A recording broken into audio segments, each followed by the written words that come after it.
There's a YouTube show full of fun facts you need to know. Carl rings the bell and the members show to the GMP morning show.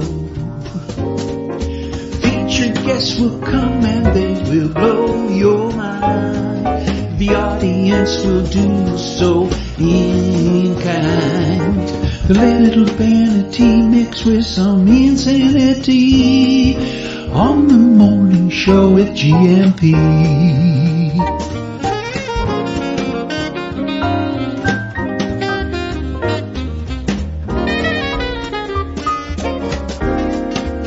Hey, Gumpers.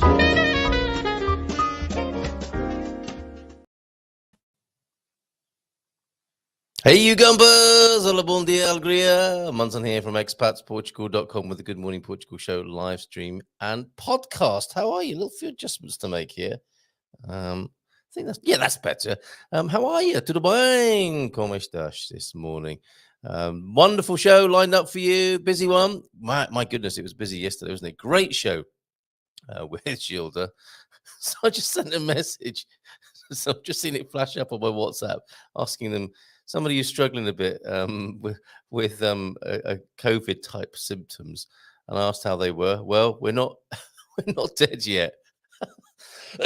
Oh dear. Well, I hope you're feeling better soon. Thank you for being able to reply to me even. My goodness. Okay, it's not funny, but it's funny in a funny kind of way, isn't it? So yes, I hope you're well this morning. It is Consumer Tuesday with our health and law special program of the month, where we have Daniel Reis, the Lisbon lawyer, joining us at 9:30. But before that, at 9, Michael Averbukh, Dr. Michael Averbukh from Serenity Care. And I think he's bringing a colleague along with him as well this morning for you to meet from the team too. Consumer issues as well. The temperature is going to be rising. So I'll ask Michael about dehydration, sunstroke, and those sorts of things when the doctor's on.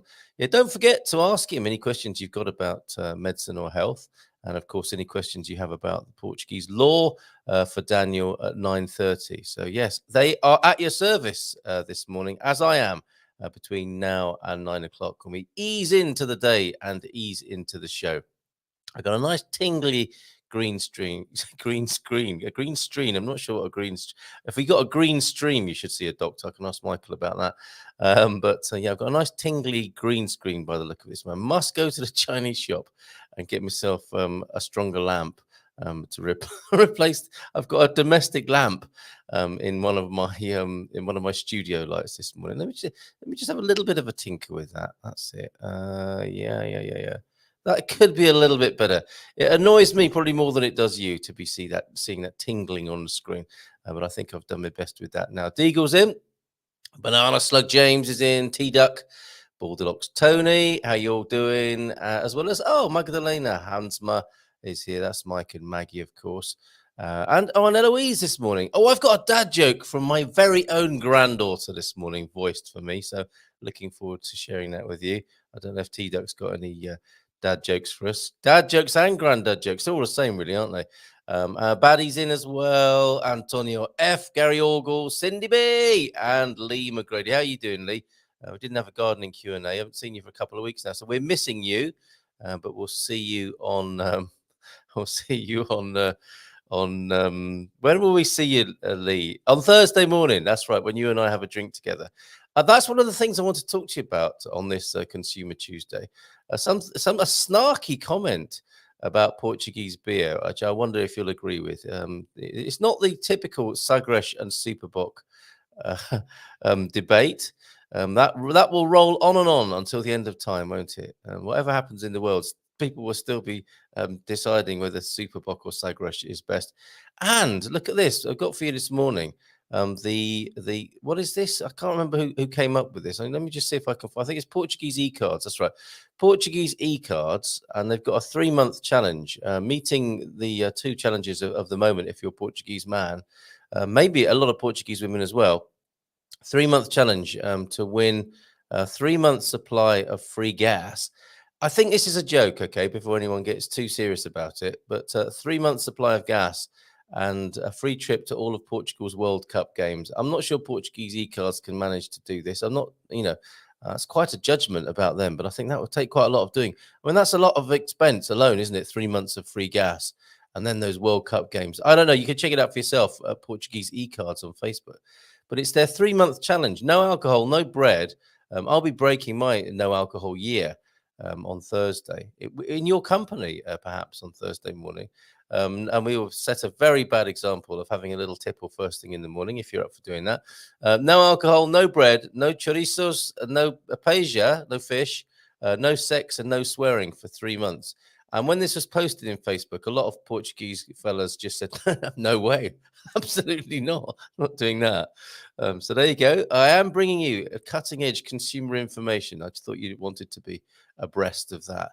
And also, yes, Sagresh and Superbox, something to say about the 2 beers a little bit later on as well. Oh, and an ice cream situation that might make you want to scream if you're a parent. Have you ever ordered one of these in a restaurant? This is a little bit cheeky. I'll come back to that. There you go. For Paw Patrol fans, that's Chase, who's on the case. There, see, I'm a dad and a granddad. I know about Paw Patrol. So let's check out a few comments before we come to that, before we come to beer and ice cream this morning. Yeah, the important things in life. Oh, Wasim Sabil Udin Ahmed. Are we allowed to ask a question? Or you are, but I am not an expert. The only expertise I have is in being myself, Wasim. And that's not a brilliant or a very transferable qualification in life. It's a good one. I think it's a good one for everybody to be experts in being themselves, but I'm not sure. That's funny, Antonio. Okay, very good, Gumpers. This is a classic Gumper situation here. Wasim asked, Bondi, are we allowed to ask a question already? Antonio F says, you already did. Very good. Welcome to you. You'll get used to the sense of humor here, I hope, Wasim. This is a Monday question for somebody like me who already has a temporary residence permit in Belgium. How can I apply for a D7 visa? Well, if you're, and like I say, I'm not the expert, and I think you should call Gilda's office to ask her, or join us again next Monday. But if you've got a residence in Belgium, you can move around the Schengen EU area by virtue of your Belgian residency. And you don't need to. Well, I think you should ask Gilda for the best answer on that. But it's a good start to have your Belgian residency, which will allow you to move to Portugal. And it depends on your long-term aspirations here, I guess, as to what you might do there regarding your visa. So, and do it directly, or should I apply for a D7 visa? You can, as far as I can tell, you're welcome to come to Portugal. By virtue of your Belgian residence, okay? But it depends on what your plans are after that, how long you want to stay. That really matters. Wasim, I will get the link for you so that you can get in touch with Gilda. Mondays when we answer the visa questions. Talking of ice cream, then I had a lovely ice cream in Tefiri yesterday, all natural. It was 100% all natural, 100% natural, and it was nice. I don't think Paw Patrol ice creams are in any way natural. They go against the laws of economics and expectations. That's for sure, which I'll reveal to you in just a moment. Let's see how everyone's doing. Deagle's in. And bon dia, Carl and Gumpers. Still no big heat in Belfast expected by Friday. Hoping for 21, 22 daytime and 14 at night. Look, it's going to be a scorcher in Belfast and to Portugal freezing. Yes. But we do have tropical nights on the way, says the Portugal News. And I'll come back to this when we talk to the doctor, how to prepare for that. Because it still catches people out, doesn't it? It's like, yeah, I'm okay. Bring it on, the hot weather. But people still get caught out. In the north, something's a bit glitchy and sticky this morning. And who doesn't like it glitchy and sticky first thing in the morning? Come on, computer, please help me out here. Lisbon, it will be feeling slightly cooler over the weekend in the capital. However, temperatures will remain very high with peaks of 36 degrees and lows of 20. There you go, in Lisbon. In the north, it will be feeling very hot over the weekend with clear skies and highs of 36 degrees. Hold on, is this next weekend or am I reading an old story? Oh, this is for next weekend. Okay, that's good. So clear skies and highs of 36 in the north with nightly temperatures only falling to 18 degrees. And in the center where it gets hot, hot, hot. Saturday is to be clear and bright with temperatures peaking at 38 degrees with lows of 23. Hot, steamy nights with just a sheet on. The south, intermittent cloud coverage is expected over the weekend when temperatures are to peak at 32. So a bit cooler in the south. Nice time to be in the Algarve at the weekend. Very comfortable 32 with 21 at night. And Madeira, 30 degrees, lows of 21, and Azores, 22 degrees and lows of 17. So a hot weekend coming up. Let's talk to the doctor more later on how to prepare for that. So Deagle, yes, good for you, mate. Get your shorts ready and your barbecue in Belfast. They're Bon Vie Gumpers from the Banana Slug, confusing us again with a different name. Lajma de Banana. But feliz terça a todos, says James. Como vai tudo? Choosing to leave early today, choosing to attend my Connie, Hank, and Joao reunion in Lisboa. Hua! He says. That's great. Give them a lovely big hug for us to the Stelicas in Lisbon and Joao when you see them all today. Will Rogers quote of the day: the more you observe politics, the more you got to admit that each party is worse than the other. That's not how Will Rogers talks, but any chance I get to do that W.C. Fields type accent mixed with a bit with Cary Grant and even a bit of Dick Van Dyke in there, I will. The more you observe politics, the more you got to admit that each party is worse than the other. So true. And it seems to be becoming more and more true, if that's not a tautology or a circumlocution. Yeah, that's so true. Well done, Will Rogers, and thank you for reporting that to us via James this morning, Will Rogers. Bom dia, alegria, gumpers from the T-Duck with some Portuguese sayings. Anything with coisas in it is good by me. Ha, coisas do arco. Luisa, Mrs. M was doing her Portuguese lesson yesterday and asked her, just in passing, asked her Portuguese teacher, how do you say S in Portuguese? 45 minutes later, and delving into the at least four different ways of saying S, she emerged from the language lab somewhat muito cansada, a little bit tired by the experience. Há coisas do arco da velha. There are things from the old lady's ark. Okay, something doesn't make any sense. So the lady's arch or ark, I'm wondering there, like Noah's Ark, or maybe there's something in Lisbon, the old lady's arch. Okay, I'm not going to say who doesn't like an old lady's arch first thing in the morning. Butter ordained, gritting your teeth. It's really cold. Okay, so not getting you stuck in there, but gritting your teeth. Something we needn't worry about. We don't have to worry about butter. But not butter ordained, bater ordained, gritting your tooth. That's for the really old, isn't it? Who've only got the one tooth there. So I guess Danish would be. I guess it's really cold when you're gritting your only tooth. That sounds like a very sad situation. You've only got one tooth left and it's really cold. Here's hoping that no one in our community finds themselves in that situation. And if you do, let us know. We are here to help in such situations. Chegar rupa ao pelo. Take your clothes to your hair. What? To beat someone or rough them up, to take their clothes to their hair. That kind of does what it says on the tin, doesn't it? Very good there. Thank you very much for that. T-Duck and your Portuguese sayings. You really are doing some fantastic research on that front, it has to be said. Hola Gumpers from Tony Baldylocks and some dad jokes. Should we come back to those? Let's come back to the dad jokes later on. But I've got one quick one for you before we come back to those. This is my granddaughter with her version, especially for Granddad. What does an egg do for fun? I don't know. What does an egg do for fun? Karaoke. Quality. What does an egg do for fun? Karaoke. Very, very good. Thank you very much to my daughter and granddaughter in the UK there. Getting the right idea. Fantastic. We'll come back to those fabulous dad jokes in just a little while there. T-Duck, thank you very much for those. And we have a God Squad tip of the day, of course. I see that Ian, Coach Turner, has checked in as well. A thunder duck, what's this? Was first and then disappeared. What goes on with this? Mike and Maggie, who I mentioned before, are in Bon Dia Alegria. Mike and Maggie, and today are 8-year-old Eloise in the house. Okay, there may be a typo there, but suffice to say, Eloise is in the house. Morning, Eloise. She is a bit poorly, so a Portuguese fix will cheer her up. Hope you enjoyed that joke, Eloise. Do you have a joke to share with us that Mike and Maggie can put in the chat that we can share, everybody? Hope you enjoyed that. What does an egg do for fun? Karaoke. Stephen Wells, good morning to you, Steve. How are you? How's it going? Are you at day 50 yet of your 50 days of shades? And Baddy's here with a Bon Dia Alegria. Yes, things seem to be disappearing from the chat. And that was 6:30 this morning. My goodness. Unless it was all a dream, which it should be at 6:30 in the morning. Come on, what are you doing up at 6:30 in the morning? Tantalizing Tuesday. from Gary Orgles. How you doing, Gary? Gemini's in as well. How are you, Gemini Bradshaw? Haven't seen you for a little while. 101 days, 100 sleeps till my third trip out to Portugal in 2021, and already one for 2023 booked. Hopefully all that airport chaos will have subsided.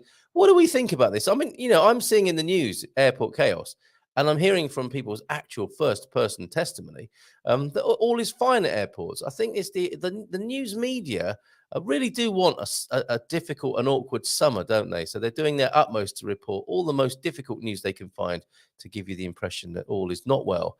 When in fact, a lot of things are very well, apart from the things that aren't, but they are in the minority, it would appear. Let's hope it stays that way. Do give me your view on that. Have you had a positive an okay experience of using airports and airlines recently? Many of you have, I know that, but it'd be nice, it'd be reassuring for others to hear that.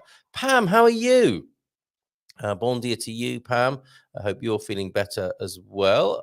You weren't at the May West, were you, over the last few days? So hope you're feeling better now. And Marty, hey Marty, how are you? Bon dia, good vibes. And Brian Taylor as well, good vibes from Brian Taylor. Well, I made that bit up about, but Brian Taylor is a man who is synonymous with good vibes and vertical rotisseries, of course. Hear that?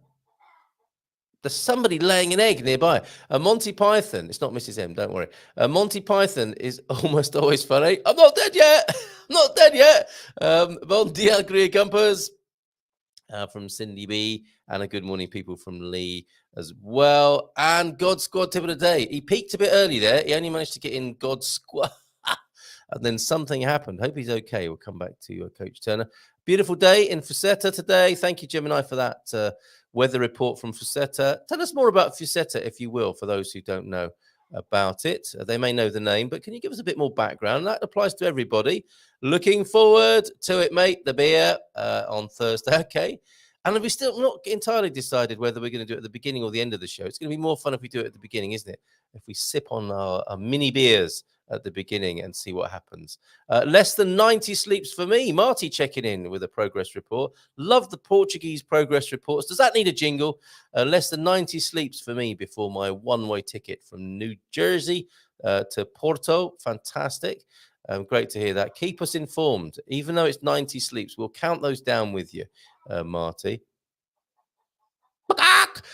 Carl, nice to be here. Sometimes work is busy, so I can't join in. Can we help with that? It's very good of you to take a break from work. Is there anything we can do? If you want to put any questions to the hive mind about your work, how to use Microsoft Teams, that sort of thing, just give us a shout out. We're here to help. Oh, Eloise has sent a joke. Well done, Eloise.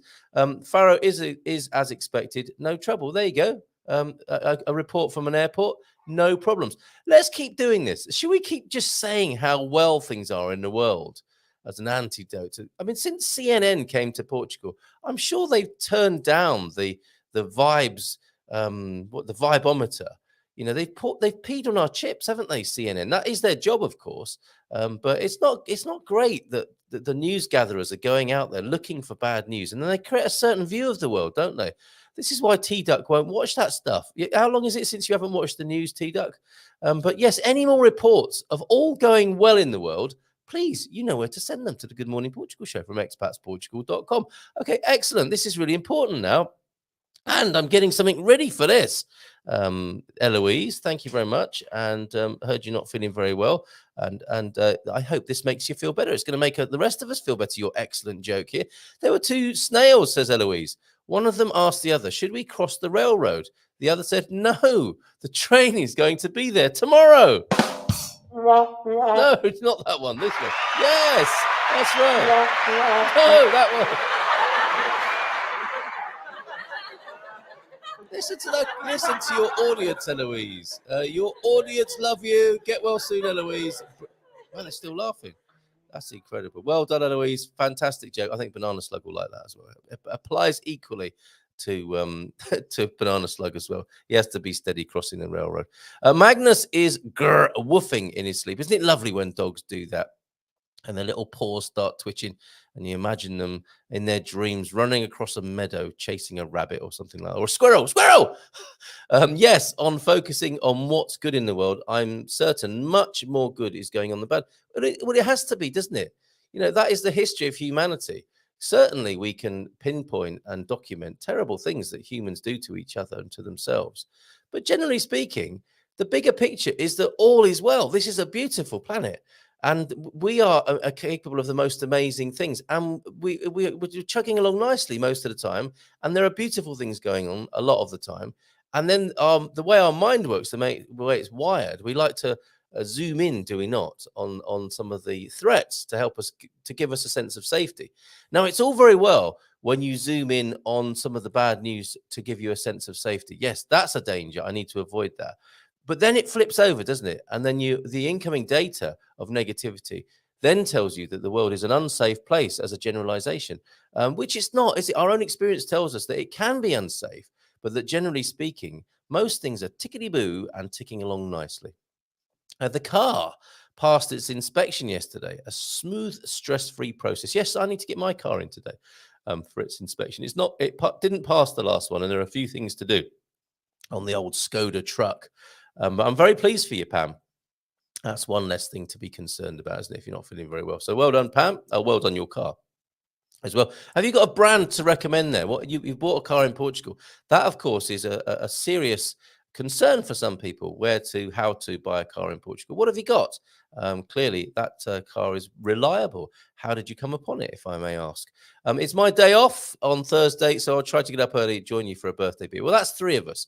That's 3 reprobates already right there. Anyone else fancy first beer for a year with me on Thursday as well? Reshab's in too. How you doing, Reshab? How's it going? Hola, bon dia, Carl and Gumpers. And yes, on the focusing on what's good in the world. So keep that coming then. And Michelle's in from Australia. Bon dia, Guru Slug.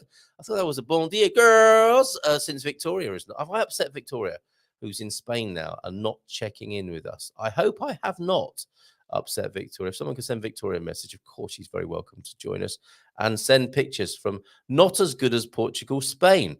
To anyone who has a passing interest, Cindy had 10 very cute piglets this morning.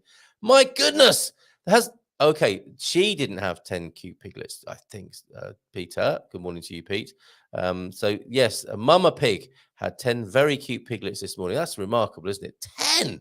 A lovely picture of those cute little piggies would be great as well, wouldn't it, Pete? If you can forward one our way. Slug laughs out loud for that. Thank you, Eloise, for that fantastic joke. Keep them coming, by the way.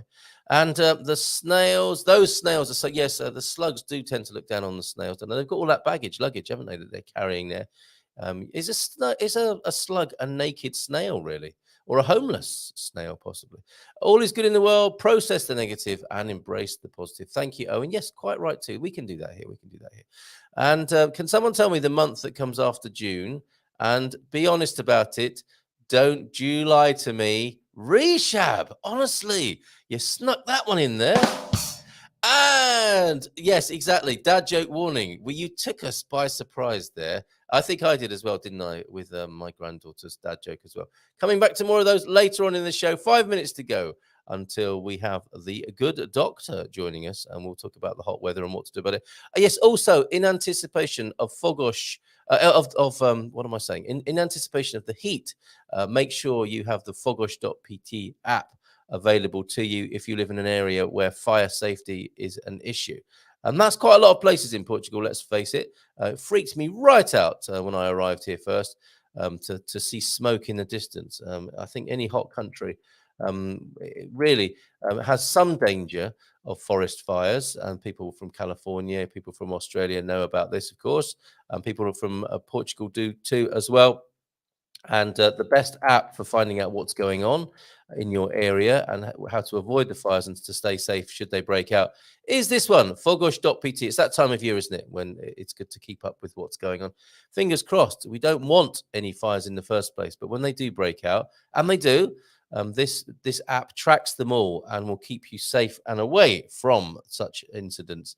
And if you're curious about what's going on, if you're seeing the fire trucks, and the even airplanes, the aircraft that are part of firefighting, this will tell you the scale of any fires locally.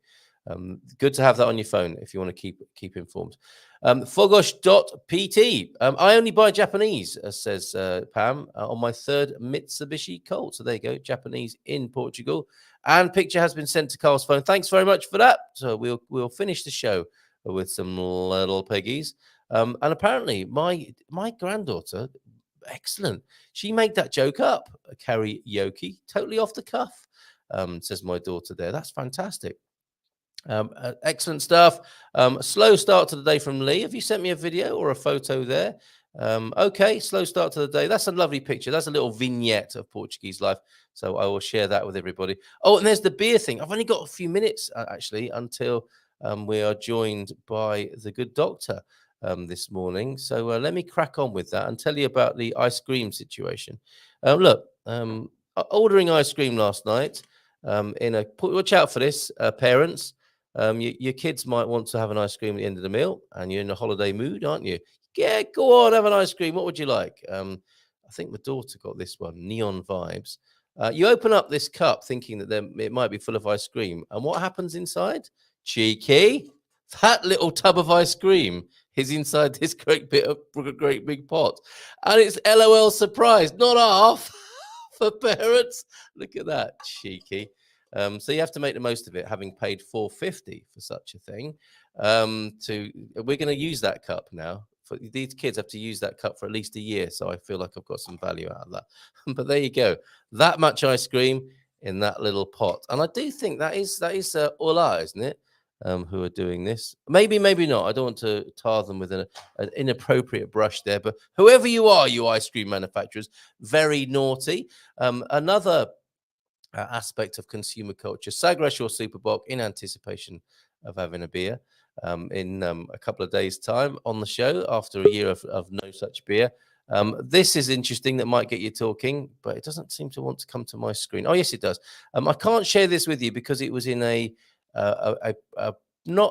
a private Facebook group, so not exactly in the public domain, but I can read it to you. Somebody's saying one of the interesting things about Portugal is that they don't care about beer.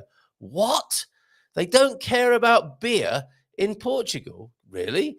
I mean, this is not me speaking, I have to say. I'm distancing myself from this, from a certain person by the initials BW a day ago in Travel Portugal. I mean, says BW, they really don't care. There are basically two beers, Sagres and Superbock. These beers are nondescript and unremarkable.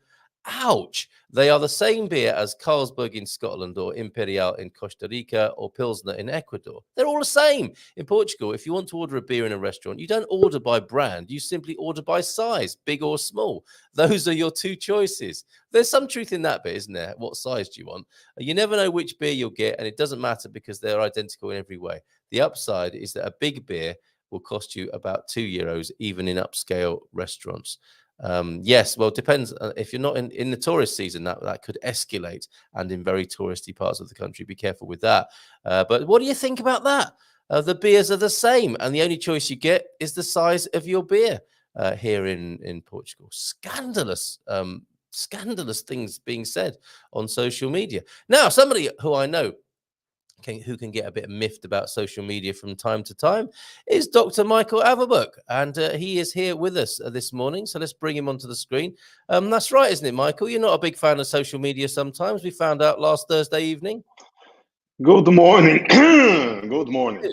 Yeah, sometimes I'm not a big fan of that. But no, and if you watch the video, which is now on our YouTube channel, Michael goes through in some detail, actually, some of the silly things, and I don't think it's any ill intent. People mean well, don't they, in these social media situations where they're helping people out, but often it creates more confusion and difficulty for people. So go to the experts, folks. Go to Serenity. And talking of Serenity, from where Michael is hailing this morning, we have colleague Marta Fernandes with us this morning. Hi.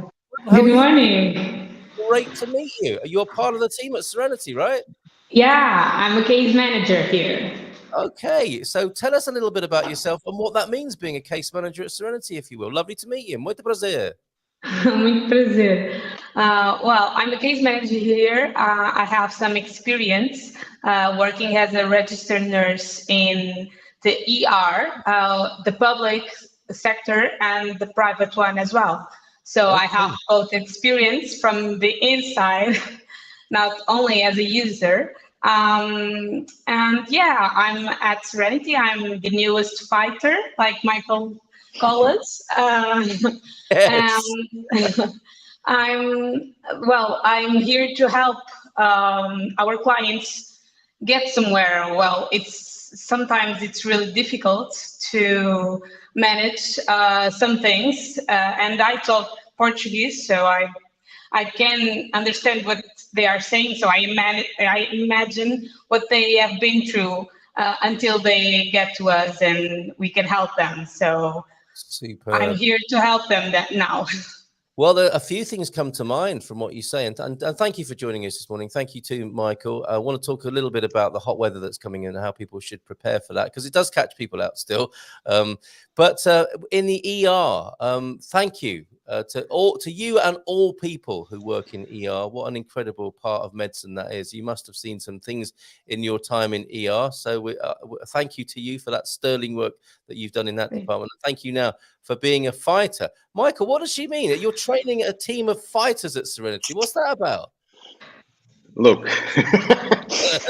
I think we mentioned that once in one of our encounters in this live broadcast, that in Portugal, if you just stand back and let people get to you with all these, you don't have this, you don't have that, bring me this, bring me that, do this, do that, you ain't gonna get too far.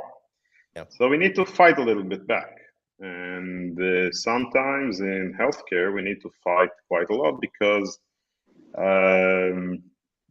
bureaucracy, paperwork, insurance companies, how to get your scheduling within a week and not within a half a year. You need to fight a bit. Yeah. So, we're taking very nice Portuguese nurses. And we teach them to be a little bit Israelis. Right.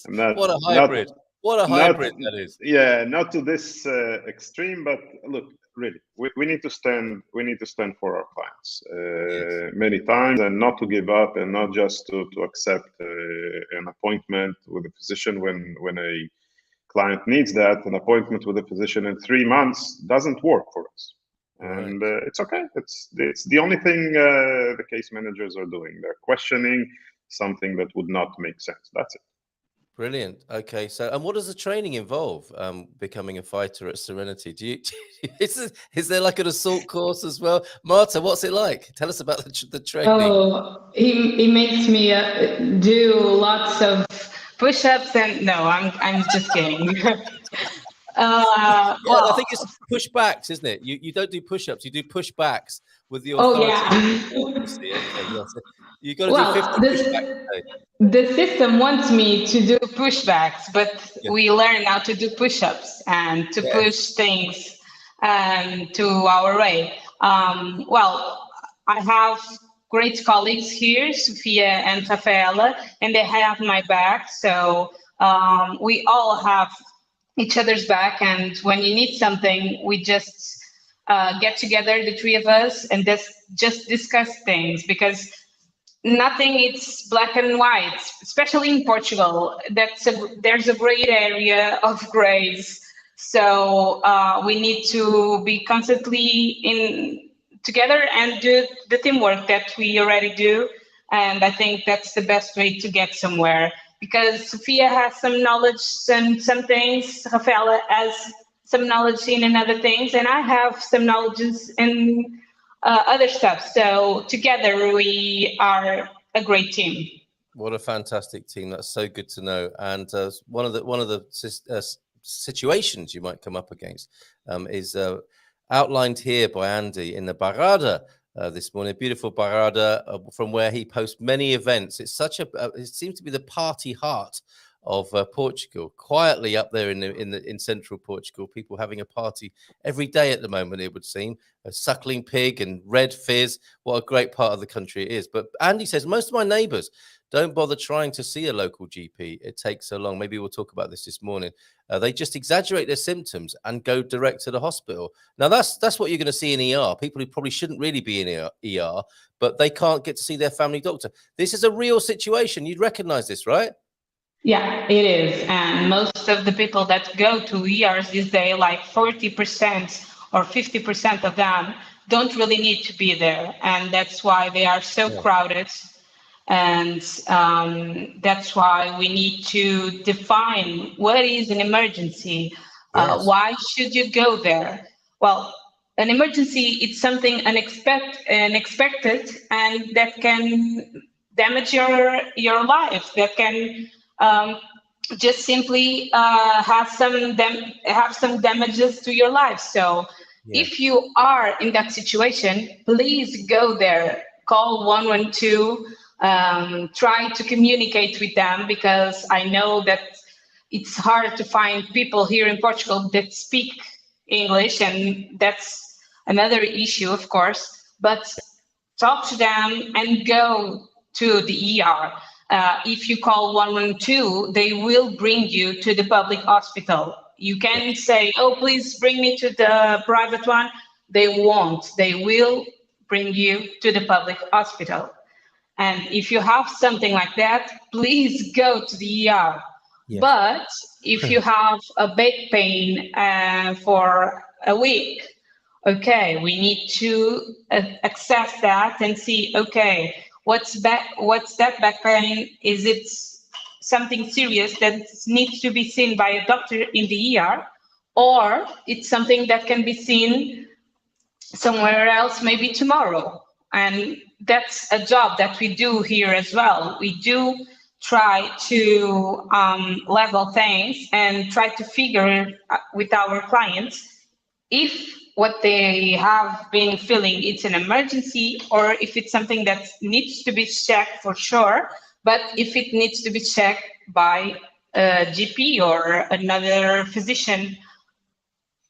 Perfect. Okay, thank you for that. And thank you for mentioning the emergency number in Portugal is Yeah. 112. It does vary around the world, doesn't it? Which is not a great thing. In a globalized world, you'd think, wouldn't you, that we'd have settled on but I guess you can't change it. That's the problem, isn't it? Once people have got used to it and it's handed down from parent to child, you've got to stick with it in a sense. But here in Portugal, make a note of this, folks. Should you need emergency services, you are calling 112. Here in Portugal. Thank you for saying what you've said there, Marta, on that, and thank you for being here this morning. Something you might have seen in ER, of course, is sunstroke, or people getting burnt by the Portuguese sun, newcomers to the country. It catches people out, doesn't it? It's like, yay, bring it on. I've come here for my holiday, or I'm a new expat here, I'm an immigrant into the country. It's a sunny day. I'm going to enjoy it for all I'm worth here, which can sometimes end up in ER, or certainly in a very painful situation. How might people prepare, Michael, this weekend for this hot weather that's supposed to be coming? No guarantees, of course. A lot of these weather forecasts at the moment are very, very wrong. But if and when the sun finally arrives this summer, how might people best prepare themselves for being out in the sunshine for hours at a time? Well, first of all, I think there's a very, very old, like kind of my age saying, wear sunscreen. Yes. There's a song. There's a song about it, isn't there? There's a song, right? There's a wear a sunscreen. I don't remember. Maybe you should probably remember where it comes from. Baz Luhrmann. Yeah. Really, but so wear a sunscreen. But that's the easiest part, because normally, to get really, really burnt, like to 2nd and up degrees, it's hard even in Portugal. The thing is a bit of a different stuff, and this is dehydration, and then what we call a heat stroke. Yes. And this is when actually the body loses its natural mechanism of cooling. So first of all, dehydration is a simple thing to treat. Just put a bottle near yourself and keep it with you keep it with you, but empty it step by step. Yes. If you keep it full, it ain't gonna help you a lot. But people do though. People do carry around a bottle of water all day, don't they? And actually don't drink it. Make sure you drink. You have to use it, yeah, and mainly, on a normal daily activity, 1.5, 2 liters is good. And if you're more active, or it's hotter in a way, so keep it up to the 3 liters. Wow. And the vast majority of people will be fine with that. But those of us that are in Portugal, came here to enjoy life, etc. But to combine as well some physical activity, biking, walking, hiking, etc., etc., etc. On a very, very hot days, be careful of a heat stroke. Heat stroke, again, as I said before, it's the loss of ability of our body to naturally cool itself. And the thing with that is that under certain conditions of heat and mainly humidity, by the way, this combination is very, very unhealthy. And what you get at the end of such a day is a functional disability up to a true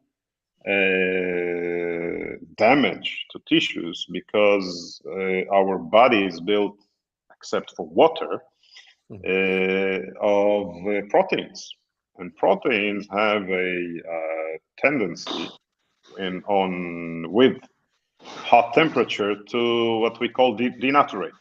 You know, if you want to simply think about it, think of the egg white. Yeah. When you do your scramble, not scramble eggs, the sunny side up, you know. Yes, the fried egg. Yeah. And you put an egg, and the egg white is actually pure protein, and you see how with the tender heat it becomes whitish. Yeah. And this is what happens on a certain level to proteins in our body. Again, of course, I'm not expecting nobody to sit on a pan, but when you have a hot weather and the body cannot cool itself, this what happens to proteins. Our proteins in our body are not so well reacting to changes of temperature. The best example is when you have fever. When you have fever, again, a raise in 1 degree, 37 to 38, you're already sick. So 2 degrees, you're becoming very sick. 40, 41, a raise of 3 degrees, 4 degrees, you're already hallucinating, etc., etc. This is what happens in the body in a heat stroke. The thing is that those proteins, not only that you feel unwell, you start to actually lose tissue. And when you start losing tissue and the cells start to degrade, there are many, many other consequences like shutdown of your kidneys, etc., etc., etc. Not a very nice situation at all. Terrifying. Yes, I'm not trying Michael, to terrify I never thought people. but you're right. I mean, that what's it called? Homeostasis is, the body keeps itself in balance in a very tiny bandwidth, really, doesn't it? As you pointed out there. But I've never thought of that analogy of being on a Portuguese patio as being like a frying pan for the body, or a barbecue. It's like barbecuing yourself, isn't it? Basically, so that's a really good way of explaining that to people. It's barbecuing, but again, think of not only barbecuing. When you just boil eggs, you still have the same egg white, becomes very tough egg white. Yes, indeed. And this is not what you want for your proteins in your body. No, so stay hydrated. Actually, it's quite sensible, really. And I mean, try telling this to people from Northern Europe, but it's quite sensible. And I think it's out of Portuguese. You might have something to say on this, Marta, but Portuguese people, I think, get used to the sun and don't sit out in it like the tourists do. Sitting out in it is pretty bonkers, really, isn't it? Well, some people really enjoy it. I'm not one of those who get used to sun because I'm really white, as you can see. And if I do stay more than 2 hours directly in the sun, probably I would be like a lobster or something like that. So there's not something that I would do. But yeah, I don't know if it's because we are born with this temperature and the sun, but most of Portuguese do get used to this. And that's not good for them as well. They are doing what Michael just explained, but little by little. And someday this can happen to them, even though they are used to this weather and used to stay hours just laying down in the sun. So they can be used to it, but this sunstroke and sunburns get to everybody that is not careful enough. Yeah, and it's pretty serious. And be careful with kids as well. I think one of the difficulties on the beach is if there's a little bit of a breeze. And I got caught out myself a couple of weeks ago. San Martino Beach. if there's a breeze, you're not. It's cooling you down, isn't it? So you're not feeling the direct effect. You're not cooking, but you are, but you just don't notice it. So be careful if there's a breeze as well. And it has been. You are slowly cooking. Slow cooking instead of fast frying there. Thank you for the analogy. I think that's something we can all understand. This is not the way to stay hydrated, Gemini. I don't think this is directly linked to hydration and avoiding sunstroke. But beer doesn't really do it, does it? I guess temporarily, but the returns on beer for hydration are pretty limited, I think. No, actually, you're wrong. Okay, go on. Have I lost my doctor status now? I did really well last time. Oh, come on. No, it's okay. Off. Right. You're still a doctor, not in the right specialty though. Brilliant. Anyway, no, beer actually, it's funny, but beer instead of water, leave alone the alcohol in it, okay? Because you exaggerate on the alcohol, so you have a different side effect. But in terms of resemblance to something that is more physiological, beer is better than water. Is that right? Yeah, sometimes beer is cheaper than water in some places in the true, world. Isn't it? That is true. Yeah, no, but look, really, it's in terms of the ability to restore some physiological ingredients of our body fluids, beer in a way is better than water. Again, leave alone the alcohol. Okay, yes. It's like you need to balance it. Okay. But it's okay. Yeah. Okay, so that's good. So the next question then would be, which is best? Wait, I'll check my bank account. I don't remember who of them paid me this morning. So was it Superboc or what was it, the other one? Sagres. So Sagres or Superboc, that's right. Yeah, which somebody was saying they are exactly the same. When you educate yourself as a foreigner, you will begin to tell a difference between those two. Depends on how cold they are. What about you, Marta, as a Portuguese person? Sagres or Superboc for you? Well, this is not going well for me as a Portuguese because first of all, I cannot stand the sun, and second of all, I don't like beer. So maybe I'm not as Portuguese as I thought. Are you actually Portuguese? Yeah, I am. Okay, all right, fair enough. Let's see what people are saying in the comments here this morning. My husband caught skin cancer. Oh dear, Gemini. He caught it here in Portugal. Never had it in the UK. He's been here for 20 years. He didn't use sun protection. And of course, if you're not keen on the sunscreen, clothing is also a form of sun protection, as is the shade, isn't it? And maybe it's good to avoid the sun if you're concerned in that way. Gary, after my 11-hour stint at Coimbra A&E or ER with Linda, I learned how overworked the medical staff are. However, they are very thorough and don't just patch you up and send you away. This is the wonderful thing about people in medicine, generally speaking, isn't it? Is despite these conditions, despite the shortage of staff and the difficult conditions they work in, they do a fantastic job. So shout out to everybody who's doing that, and especially the people in Coimbra ER who helped with Linda. Lots of love to you, Linda. We have Andy who's saying our local GP changed 4 times in 5 years. That's not really anymore a family doctor, is it? That's like lots of different families doctor. They keep moving away, clinics closed, etc. I think you might have something to say about that. Look at the thing again. We can't keep complaining all the time, but sometimes I'm just bringing the sad reality. Look what happened in the system during the very short period that relatively short period that I'm here. Look what happened. We know that the system is overwhelmed. We've seen during COVID that people really were overwhelmed, and that is natural. Okay. Yeah. After that, instead of like really remunerating those people, and I'm not talking about money, I'm talking about some other ways of remuneration, and there are many.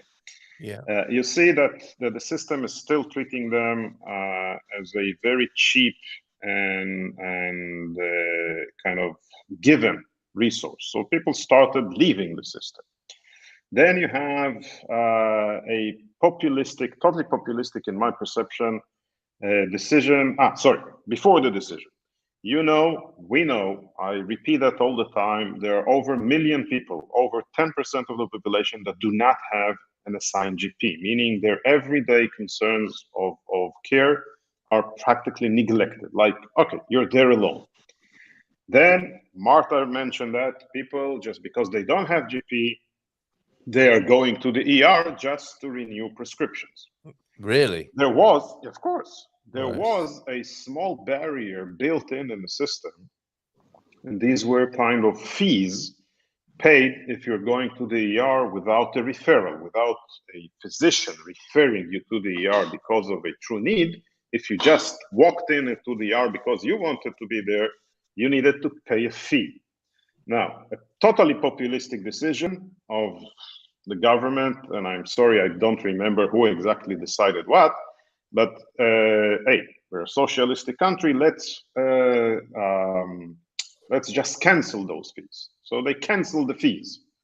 So now even people that, as Martha said, I had a back pain for 2 months now. I'm still waiting to see my orthopedic surgeon, and my scheduling is in 3 months, so I'll just go to the ER.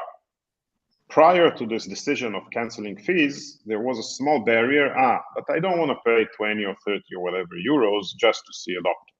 So I'll stay home. No, now you don't pay. So everybody is going to the ER. Now the ER is again exploding.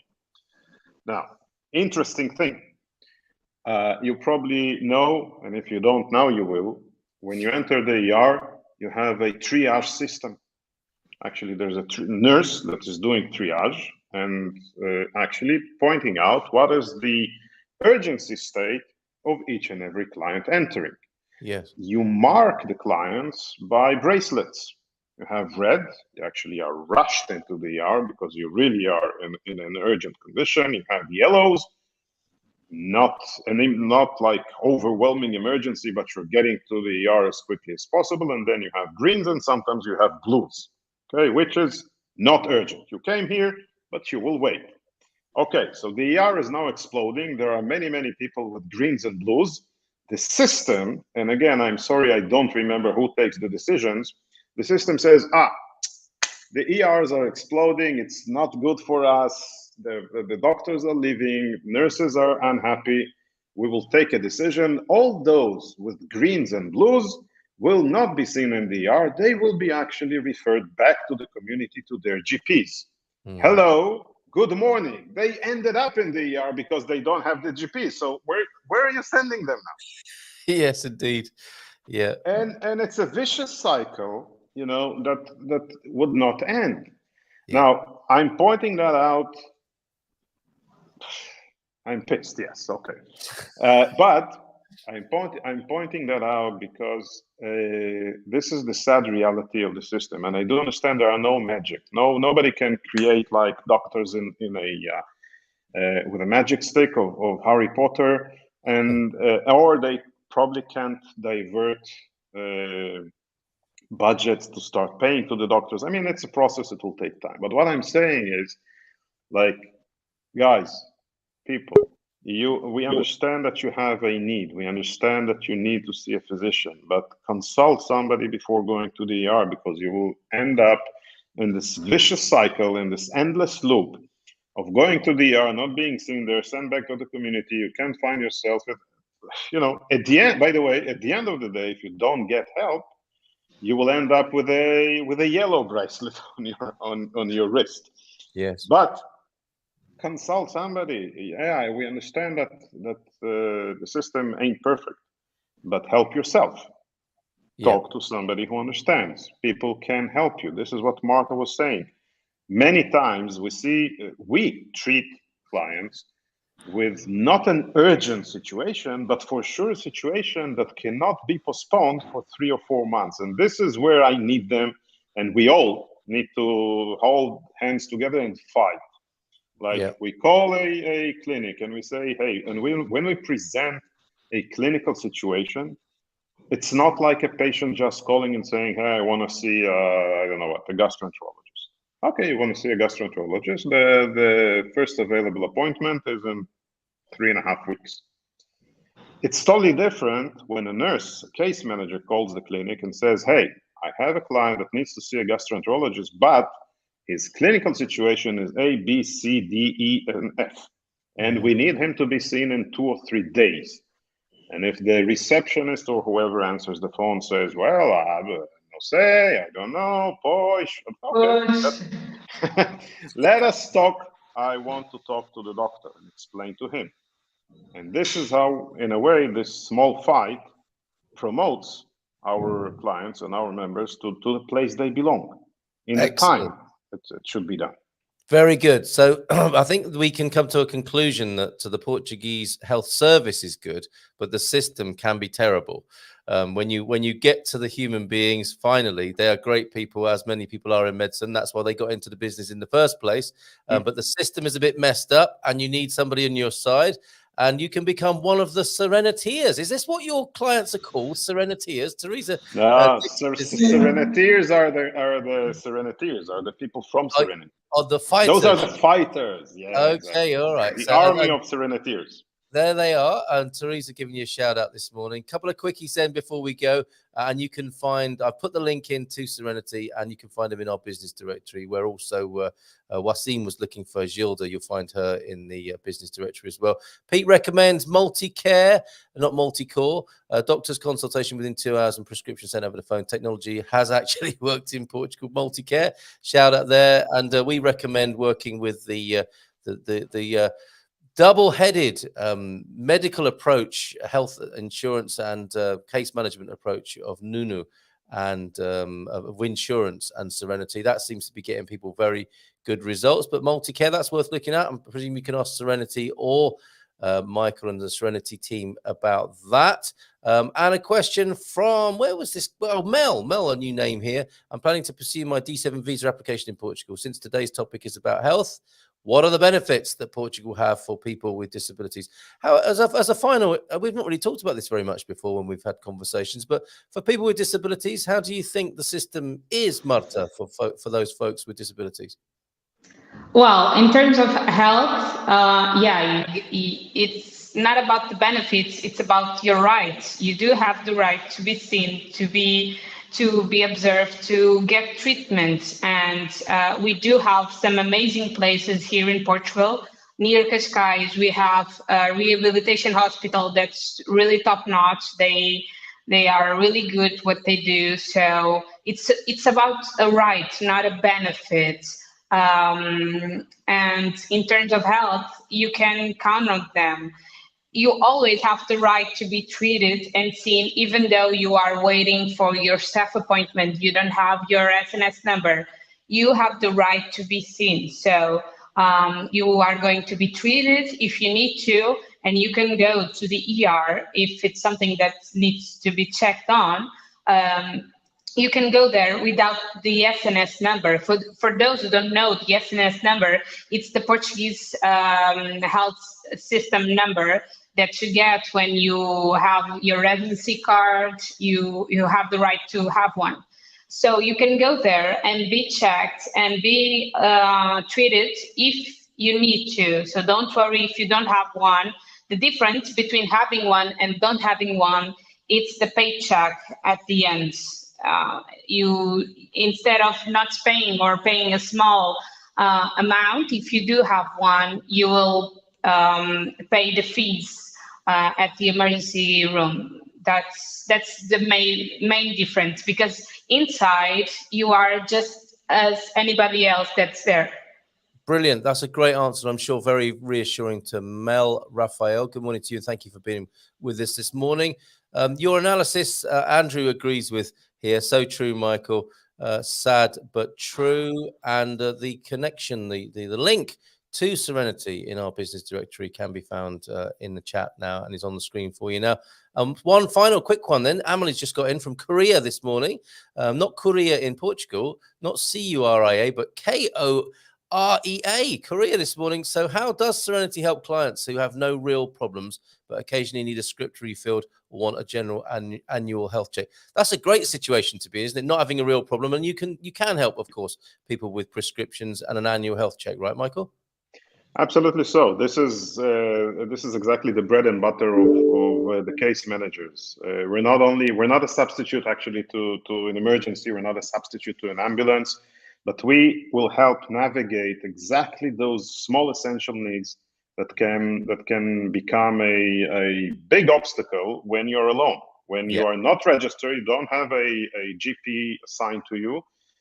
You do or do not have a private insurance. If you have, you don't know where to go. And the only thing you need is an annual health check, the annual screening, or some prescription medications. What do you do? This is exactly the moment that you call Serenity, and Marta and Sophia and Rafaela and the rest of the team will solve it for you. Okay, we have our own physicians, the fighters. We'll ask you, where do you want to go? You want to see a physician? We will find one for you, the one that will speak English, that will really fulfill your needs. You want to do it online with us? Gladly, we're here for you. Exactly. There you go. This. And the link to do so, Amelie, is right there on the screen. Marta, so good to meet you. Michael, good to see you again. Thank you. Thank you so very much. Pleasure as usual. Have a great day over there in Portugal. Here in what am I saying? Of course, in Portugal, but in Lisbon. Yes, here in Cascais, you will find that locals leave the beach anytime between 12 and 1. They may return at 4 to 5. Watch out for the sun, everyone. So thank you for your help on that today. That's from Maxine this morning. Have a great day and ciao for now. Thank you. You too. Bye-bye. You too. Bye-bye. Great to meet you. Bye-bye. There goes Marta and Michael from Serenity Care. Find them in our business directory. We can find out about Daniel, the Lisbon lawyer's sun habits now, and maybe if he prefers Superboc to Sagres. All those important questions. Good morning to you, the Lisbon lawyer, Daniel Reis. How are you? Good morning. Good morning. I'm quite all right. What about yourself? Yes, very well, thank you. Not drunk beer for a year. Starts again on Thursday, Daniel. So I'm looking forward. My particular favourite is Sagres. So I'm looking forward to a Sagres Mini to kick off the business. You slightly, are we no longer friends? Are you a Superboc guy? Yes, I am. I'm a Superboc guy. I find it to be tastier and stronger, so I'm a Superboc guy, definitely. All right, tastier and stronger. That's a great review. So how are you doing? How are you keeping? We were just talking about the sunshine. What a strange summer it's been. It's not a normal Lisbon summer, is it? It's cloudy over here in Lisbon, and it's not been a proper summer, I would say. We had a good summer day this past Friday, and it was sunny all day, but these days it doesn't seem a proper summer yet. I'm a bit suspicious that we'll not have a good summer this year, but hopefully by the end of July it will pick up. Yes, or one of those lovely late ones when it's beautiful in September and October. That's a sweet spot actually for visiting Lisbon, isn't it? The bulk of the tourists may have gone home. The school holidays are done. Late September, early October, if it stays hot and you've got this beautiful Portuguese. It's really good. You have the beaches for yourself and no traffic whatsoever, no transit at all. So it's actually good to be in Algarve in September. And it's probably one of my favorite months to be there, although it's not as convenient to have the holidays on that time. I do like to work in August because Lisbon is empty. It's really good to drive around Lisbon in August because you won't find any queues whatsoever. Just you drive fast everywhere, so it's actually good. Superb. So there you go. Some nice tips for you. Lisbon in August, the Algarve in later September. Definitely. If you want to avoid the crowd. Some people like crowds, believe it or not. But if you want a little bit of a hack there, holiday hack, those are the times to go.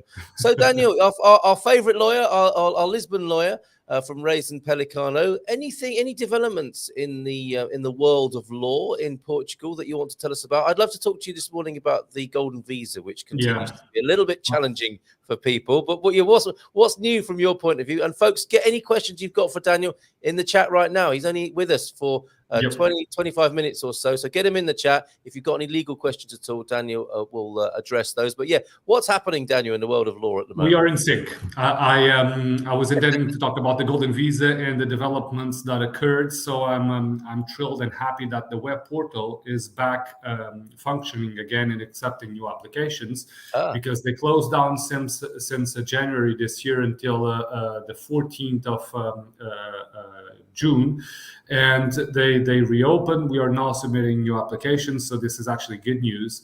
And At least that part is covered, because we had a lot of investors that did invest between the beginning of the year and now, and the applications were just stalled waiting for the web portal to reopen. At the time, CEF stated in the web portal that they, as the law changed, they were waiting for new regulations. I didn't find the regulations to be necessary, and I was actually right, because no new regulations were publicized by the government. But nonetheless, the applications are being submitted again, and the web portal is reopened. So they were indeed unnecessary. This was just CEF trying to get an obstacle in the way of approving the applications or submitting the applications, because in my view, they're not too happy about being extinguished by the Portuguese government. So there's I wouldn't say political fight, but a fight between CEF and the government, and CEF is not too happy about being extinguished and the competences of CEF being delivered to other entities. So there's a bit of a fight ongoing on this topic. The other situation that is good is actually the past week, a lot of bookings were submitted into the web portal. So we were able to book clients that had their processes pre-approved, but we're just waiting for new bookings for the biometric data to be collected, and this occurred. So we're happy on that department as well. The bad parts, I would say, or the parts that are not so fortunate, are that bookings for the renewals of golden visas have not yet started. So we're not, unfortunately, able to yet book new appointments for people that just want to renew their residency card via the golden visa program. So that's the part that is still not covered yet by these recent developments. But by how we are seeing things, speed is picking up with CEF, and things are slowly but surely going on the correct path. So on our department, we're happy about it, although we would wish that we could do the bookings for the renewals, because that's the missing link. But with time, I do think, I am convinced that the web portal will eventually reopen for the renewals, and that the bookings, the backlog of the bookings for the biometric data will be resolved, and the situation will be as it was in 2019, because we had the processes approved. We would call the clients, would do a booking for the biometric data for the next day if the client was in Portugal. It was that fast and that easy.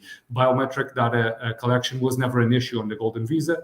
The usual issue was the process taking about 8 to 9 months. Now it's taking a bit longer, I would say a year, to have a golden visa approved. But that's the recent developments. And I don't know if you saw the situation on CEF of Faro, of that fight that broke out between some passengers, and they had the police to intervene and all that. No, I didn't know about that. Yeah, that was a bit messy. Someone was assaulting the CEF's officers, and then the PSP, the normal police, had to intervene to assist all that. So it was some mess in the Faro airport. Not so a pleasant tourist card on that department, unfortunately, but it was resolved, and people will eventually get fined for that behavior, I hope. Well, quite right too. I mean, we just don't want that. Things are difficult enough, aren't they, flying around the world now? This is not a great time to fly. To have that added horror is not very nice for anyone to have to see whilst they're trying to relax and go on holiday. Definitely. And frustration, certainly I understand people are getting frustrated in airports, but you got to draw the line at those acts of aggression and physical violence. So I'm glad to hear that was cracked down upon, and the CEF officers were protected by fortunately. Absolutely right. Yes, as it should be. Thank you for that golden visa update. That's the front end of things, isn't it?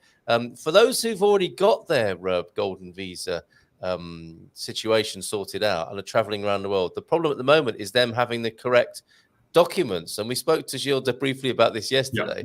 You could find yourself as a golden visa person stuck at a border somewhere saying, well, the Portuguese government told me it would be fine for me to cross your border, and that although my paperwork has expired, they said it would be fine. Can I come in, please? And some borders are saying, no, what's going to be done about that, Daniel? Well, the Portuguese government, what they are doing to not sort out, but try to just appease the golden visa people that are trying to renew. What they're stating is that all the residency permits are renewed automatically until the end of the year. And they are doing this every 6 months. So since the beginning of the pandemic, I think it was around April 2020, they said that automatic extensions are approved. So no need for any input from the applicant to have the residency card renewed. And this is done via the Portuguese law. But the Portuguese law is only applicable in Portugal. And if a golden visa applicant has his residency permit expired and wishes to travel around Schengen space, he may find difficulties in other airports because once they look into the residency permit, they'll say, well, this document is expired, and you'll get into that situation that you just referred, because the client will be stating, well, the Portuguese government said that this document is automatically approved, therefore I do have the right of enter Schengen space and travel around. But Portuguese law is only applicable in Portugal, so this situation is facing some backlash in other countries with golden visa applicants that have their residency permits approved in Portugal automatically, so they can stay in Portugal all year round if they wish. But traveling may cause some nuisance, especially for applicants that don't have a passport that will allow an entry in Schengen space and stay for 3 months, like UK or like US clients. If you don't have a Schengen waiver, automatic waiver or automatic Schengen visa, this means that you may find some resistance, I would say that this is the correct word, entering other countries, because they don't need to apply the Portuguese law. And this is quite a nuisance for someone that invested in the country and that has put some money in the real economy here in Portugal. And it was publicized in public in one of our major newspapers yesterday, if my memory stands correct, that news regarding golden visa applicants not being able to travel inside Schengen space. And one of the reasons that the majority of the golden visa applicants will apply for the golden visa is this freedom of travel inside the Schengen space. Because I would say the bulk of the golden visa clients are not permanent residents in Portugal. They don't wish to reside full-time in the country.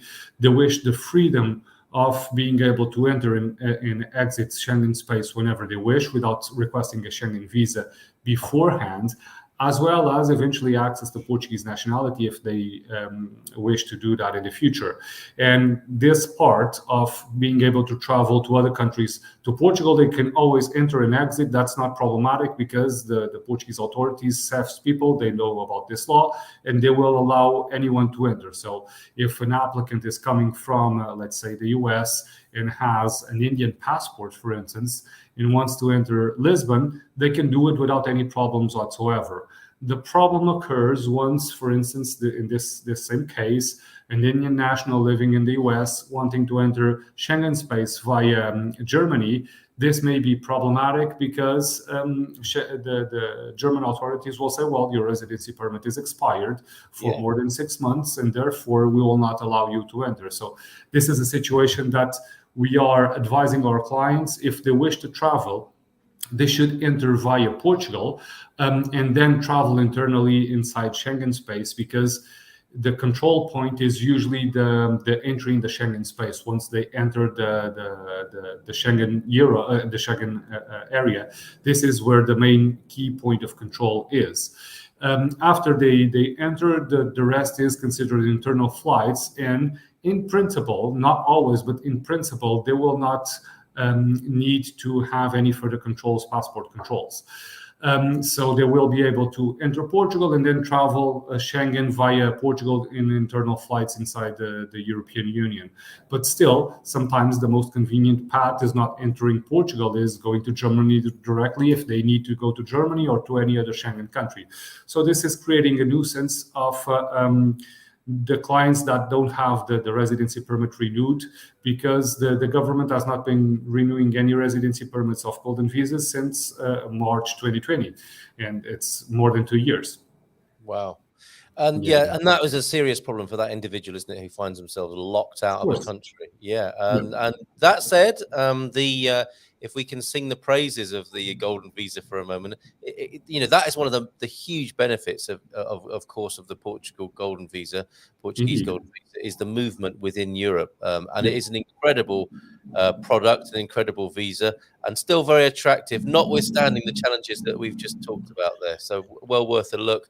I see the question quite a lot at the moment, Daniel, with which areas are applicable. It's quite difficult to say without the map, but roughly, can you detail what's now excluded, and also where you would guide people to the areas they may not have thought about? Because there are still some really beautiful places to buy and go to in Portugal that would be in the golden visa. What would be, first of all, what's gone from the map, and what would you include in the new map as an inspiring and interesting place to go for the future to look at?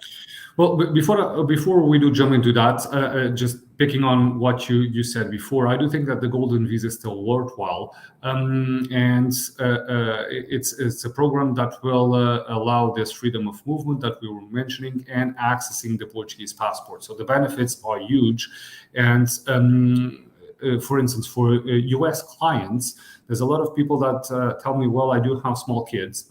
If I do the math, the investment that I do in Portugal and the passport that the kids will eventually have of obtaining the Portuguese nationality, once they go to university, if they study in a Portuguese or any other European university, it will compensate largely the investment that I'm doing, because the tuition fees in the US are just impossible at the current moment, and the tendency is to get worse. So even though it has these drawbacks and these situations that are just unfortunately bad management from our government, I do think it's still worthwhile to pursue the golden visa. It's still an attractive product, and it will bring a lot of benefits. But this, being straightforward, was not well managed since the pandemic until now. Now things are, I would say, picking up speed. But these 2 years were not good years in terms of the golden visa program and how the situation was managed, especially because the old ministry, as we discussed last time, it was not someone that was really competent, I would say, and they substitute the ministry, and now this new ministry is doing things a little bit better in my view. In terms of your other question, well, it's something that I'm still evaluating, but let's see what. Oh, I'm sorry, my phone is ringing. Let's see what the future brings on that. Oh, okay, all right, and areas where. Okay, just to pick up on that. So if you look into the Portuguese map, it's quite easy to perceive what's the areas that you can't and you can invest. So from the north of the country until Setúbal, all the coastal areas are out. This is a given for property that is property to inhabit. So if it's commercial property, if the investor wants to buy real estate for offices, for instance, an office space or a commercial space, totally fine. The golden visa is still eligible for these types of properties. But if the investor wishes to have property to inhabit, it's the coastal areas from the north part until Setúbal are out. From Setúbal downward until Algarve, you still have the possibility of investing in coastal properties. So from Comporta down until Sagres, until the tip of Portugal, still possible to invest. Then you enter into the other part of Algarve, and for properties to inhabit, you have the exclusion zone again, but properties for commercial purposes still possible as well. So this is basically the rule of thumb. What we're seeing in terms of a lot of investors at the current moment is people going down to the Comporta area is having a lot of foreign investment, as well as people going to the Douro Valley because it's still attractive over there. People do like the idea of buying a vineyard with an old property and then refurbish the property and apply for the golden visa. So this is, I would say, the two areas that clients are looking into, as well as some interest in Reis, in the national park of Reis. I do like that area very much. It's a beautiful area. So for clients that don't like or beach is not their thing, they don't want to be by the seaside, I would say that the Douro Valley or Reis are probably the best areas to go. If you wish to be by the seaside and have a beach house, definitely look into the Alentejo region, because it's beautiful. The beaches are good. They're not as crowded as Algarve. So this is the direction that the majority of the investors are going, in my view, and in the clients that we have here at our office. Daniel, that is so helpful, and what lovely places to consider. The threshold is 350,000 as well, isn't it, for some of those places? Good news, 280K in some situations. It's getting better by the moment. The lowest investment that you can get with in the Golden Visa is 280,000 euros. Yeah. This entails buying a property and doing renovation or more, so an old property, and you do indeed need to refurbish the property. But the combination of the property purchase plus the renovation, you'll find that the investment can go as low as 280K. If renovation is not your thing, and I do believe that a lot of clients do fear doing a renovation at a distance, you can buy one property or even more properties, a combination of several properties, for 400K and still obtain the Golden Visa. So there's some variables on the minimum investment required, depending on the areas, depending if you want to do refurbishment or not. And then you have the other option that is being pursued as well for a lot of clients is the investment fund. So if the client wishes to invest on an investment fund here in Portugal, they can get an $500,000 investment, and they will obtain the Golden Visa. So it will depend on the involvement that the client wishes to have. If it's I would say a situation that the involvement is low, then the investment fund is definitely the best option. If it's an intermediate situation where you do have a property here in Portugal and the responsibilities connected with the property, then the buying a property for 400K is still an option. If you want to go to the most intensive option, but the lowest investment possible, is 280K on the low density area. So it's there's a lot of options available, and 280K is a low investment for the benefits that you'll have with the Golden Visa, I would say. And it does put it within reach of some people who might have thought to themselves, 500,000, no, I'm not a Golden Visa person. But when it comes down to that sort of level, with people buying, maybe, looking at buying a 350 house or 400, that could become an option for them. Correct. Superb. I thought north of Porto was still an option. Well, it is. It just depends how far north of Porto you go, doesn't it? Well, the coastal part of about 50, 60 kilometers inland is not yet is not available for properties to inhabit. If it's commercial property, totally fine, not problematic. But the north of Porto is not an option regarding the Golden Visa if it's property to inhabit, because it's the old coastal area from the Spain until Comporta. So north of Porto is not included in the areas that you can invest unless we're talking inland, about 60 kilometers inland.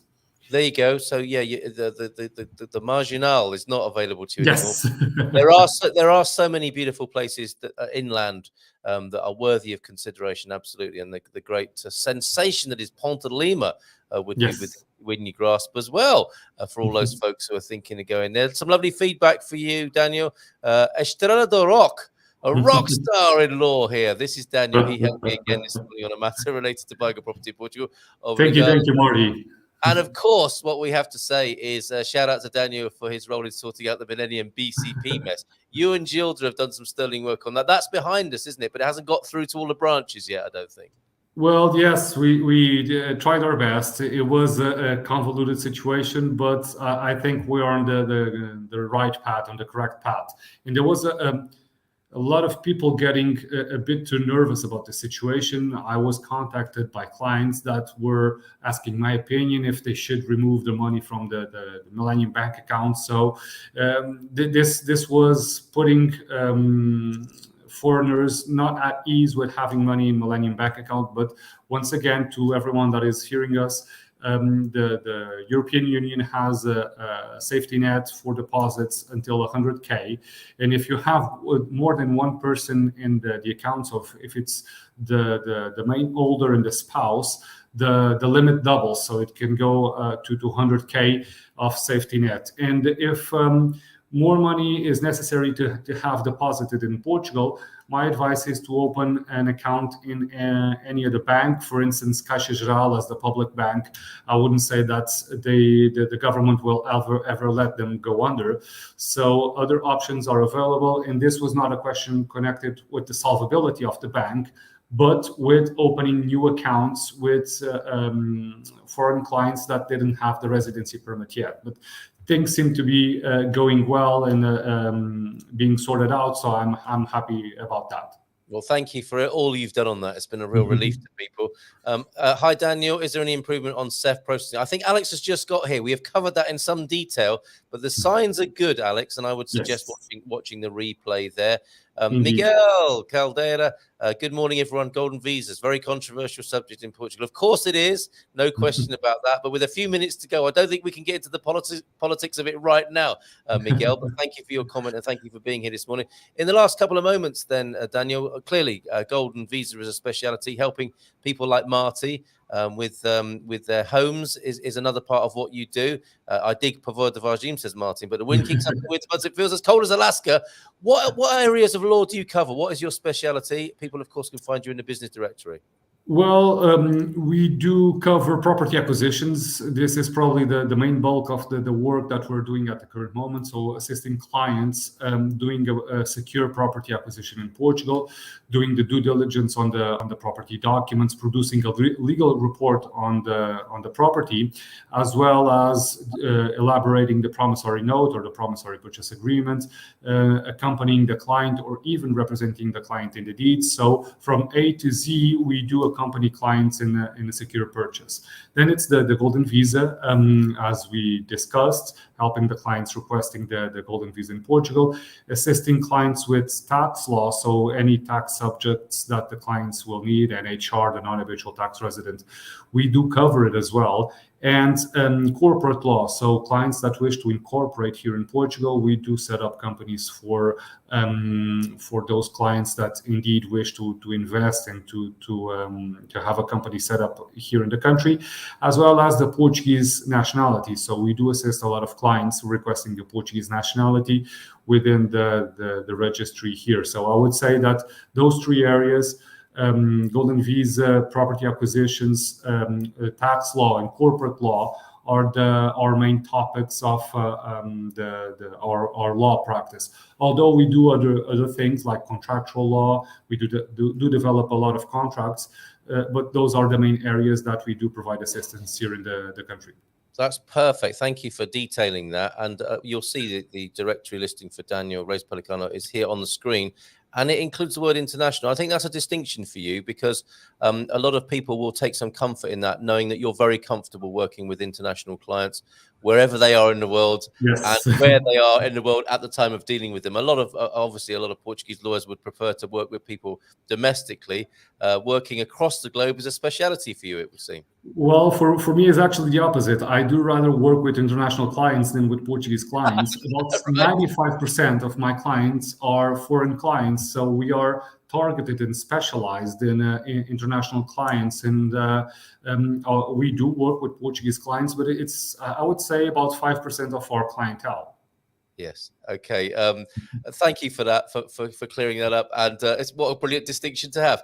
May I ask whether an investment of 280? Alex, we've talked a lot about this, but let's include it very quickly before Daniel has to go and work with his international client base. An investment of 280K, including renovation for 30-year-old properties, suits Golden Visa. That's a yes, isn't it, on that one? Yeah, it is a yes, as long as the area is considered the low density area, so an area that is not those coastal properties that we were discussing, and the property is 30 years old or more. As long as a client, for instance, buys the property for 200,000 euros and does a renovation of 80,000 euros, plus VAT, so taxes are excluded on the minimum investment to be done here in Portugal, either property acquisition taxes or VAT on the renovation. This will be eligible for an application of the Golden Visa. But if any further questions are necessary on this department, feel free to contact us via the email, and I'll be more than happy to assist, or to book a call. We do book a lot of initial calls with clients to clarify all these questions. So it's hello, Colin. It will be my pleasure to have a call on the Golden Visa matters, as it's something that I do enjoy quite a lot.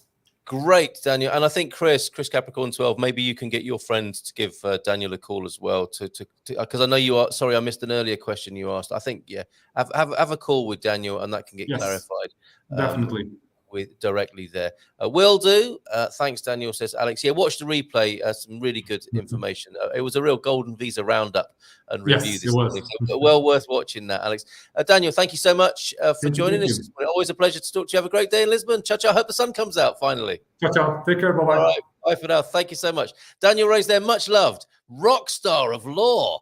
Estrela do Rock. How about that? The Lisbon lawyer, our favourite. There in the capital. Superb. So we've got a few loose ends to tie up. We've got dad jokes to share with you, and possibly a God Squad a tip of the day as well, if I can find that. Ian on tour, Coach Turner on tour in France and Italy at the moment. We've got to do those dad jokes though, okay? With suitable warning. We did slip a few past you without warning earlier on. Hope nobody was too traumatized by those dad jokes, because it can have that effect. Warning. Warning. Okay, a few more of these then. I recently, says T-Duck, took a poll and found out 100% of campers are angry when their tent collapses. My wife told me to stop impersonating a flamingo. I had to put my foot down. Oh my goodness. I was addicted to the hokey pokey, but then I turned myself around. Oh, no, wrong one. That's the right one for that one, T-Duck. Thank you so much. Superb. I think there are a few other things that we missed this morning. Oh, this was a really good nugget from Gary.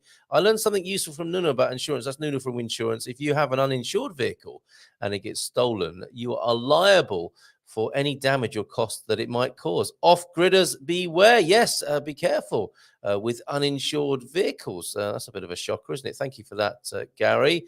And also, yeah, while we're with you, Gary, we heard about Linda's a visit to A&E, and your report is Linda is recovering. Thanks, everyone. She's just going through a multicolored phase at the moment. Oh, I think somebody said yes, yellow or purple at the moment. So lots of love to you, Linda. Lots of love to you. Eloise is not feeling very well, who's joined us this morning. I'm not sure if you were able to sit through all of that legal stuff there, Eloise, but I hope you're feeling better and get well soon. Keep on keeping on and healing there in Belgium. Okay, where else are we with our comments and chat? We have quite a few, I think, that I've neglected. Sorry for my neglect of your contributions. More Tory sleeves. We don't need that. It's just nothing new there. That's not news, is it? Dad joke. What's brown and sticky? Well, that'll be a stick. Always cheers me up here, Carl. Obrigado. It's a delight. It's a big part of what we're about here, isn't it? Is being of good cheer in the mornings, and of course other people catching this later on in the day in America. Hope you haven't got too much of a sore head if you're tuned in the United States, and hope you had a great Independence Day celebration. What's this last word from James? The body of the earth is just as delicate as the human body, and the heat will kill it. So let's keep the earth hydrated and balanced. Thank you very much. That's really good, isn't it? Andy, and only 3.5 hours from Sagres to Nazaré, grilled lobster for dinner at Aki Del Mar in Nazaré. It was amazing, I think, is what you were going to say there. Loy Long was in as well. Bon dia, Carl. I noticed with Aki Del Mar, they are wholesalers. I bought a lovely big bag of cockles that I cooked on my barbecue. They were in a pan and grilled. They were sautéed, gently steamed on top. When the barbecue, before it had calmed down and the flames were there, I did the cockles on the top of the barbecue, Chris. You'd have loved it. A bit of bacon in there first and some onion and a bit of garlic and some water and a touch of Beirão because I didn't have any white wine, just for that little bit of alcoholic flavor. I was going to say stupor. Stupefying the cockles, lid on, steamed them, some parsley cut fresh from the garden, all with Aki Del Mar cockles. So I think they're wholesalers as well as restaurateurs. We got a lovely little picture of piggies as well to show you as we go out today. I'm still looking, though, for that God Squad growing old disgracefully tip of the day from the coach. Have I got that earlier on? I've still got all my comments here, unlike my marbles, which I don't seem to have all of, more commonly these days. It's about hydration from Coach Turner. I have found it. So let me play this for you and share that with you before we go out today.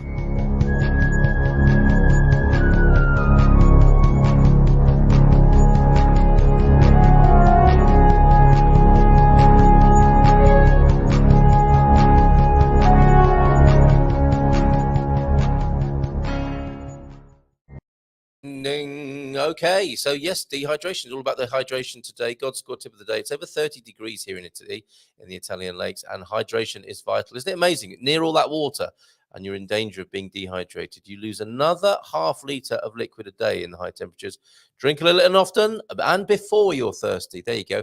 Yeah, if you're thirsty, it's often a little bit late to the party, isn't it? Hydrating yourself. So do that, folks. Remember to hydrate and don't go steady.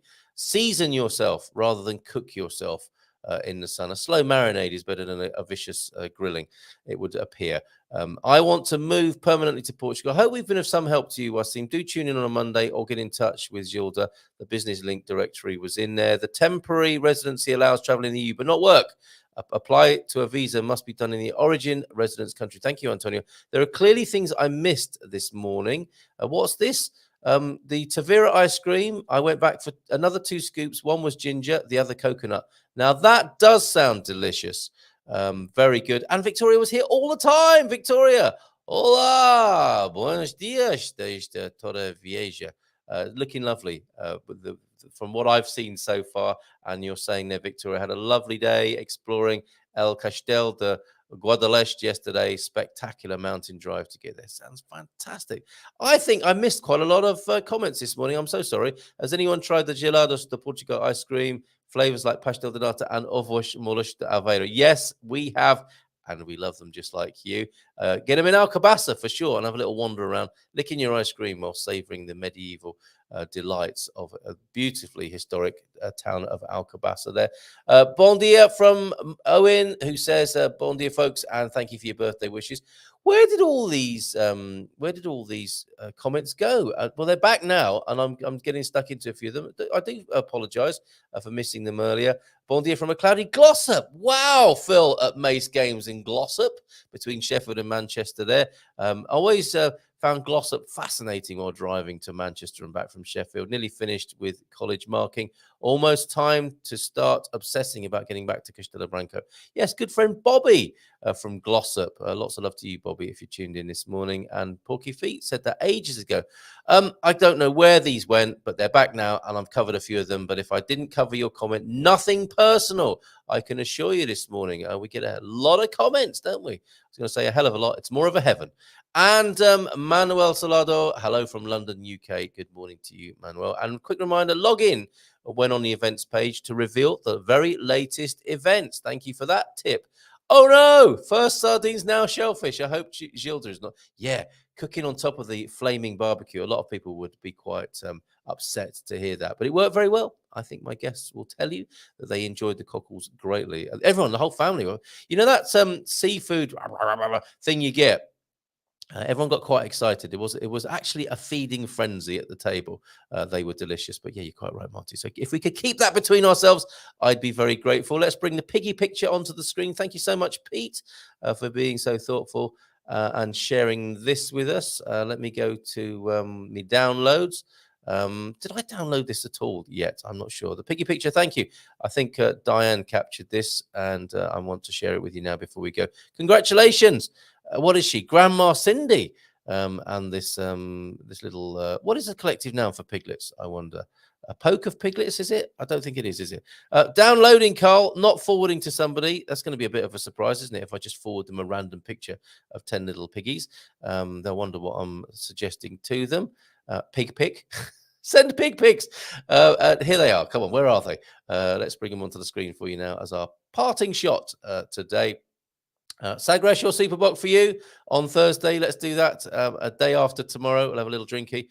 First beer after a year without it. And of course, tomorrow, Michael Heron joins me for Ask Anything About Portugal. What would you ask Michael Heron if you had the chance and had a little bit of a run up to it? Drop me a WhatsApp message if there's anything you want to talk about tomorrow. And what's anything about Portugal? Ask anything about Portugal tomorrow. With Michael Heronius Maximus. Have you got a theme that you think we've missed? I know seniors discounts in Portugal is one that's been requested, but neither Michael nor I can comment from our personal experience on that yet.